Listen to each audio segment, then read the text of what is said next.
So, all right. Well, we wish Jamal Hill a speedy recovery. The question beckons. What do you do with this now vacant UFC light heavyweight championship belt? I got to think DC is like sitting around thinking, man, I may want to come back and try to choke somebody out, right? Just get the fight to the ground and put on a rear naked choke. He's just got to lose like 80, 90 pounds, and then he's good. Fewer than that. Yeah, just get him a towel. You can push down. DC. Get him a towel. You can push down on.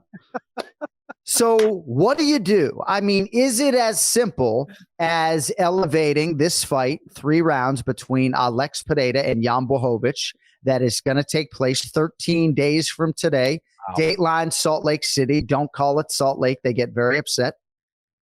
Are you elevating that to a 5-round championship fight and putting it underneath the BMF belt? I don't think that's an issue necessarily, but What do you do?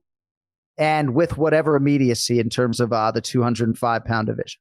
Listen, I think it's worthy of it. You know, why not? The big hiccup for me is going to be the fighters themselves participating in the fight. I mean, now you're elevating this to a championship fight. They've been preparing, though, for 15 minutes, right? So, gosh, what do you do there?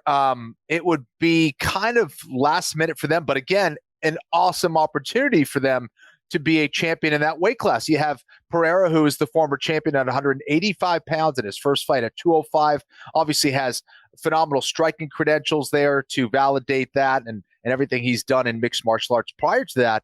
And of course, you know, Blachowicz, who's been around the game, former champion at 205 pounds already. So I think it's worthy. It's just going to be a matter, I think, for anything else, the fighters have to agree to it. And I don't know, perhaps they will.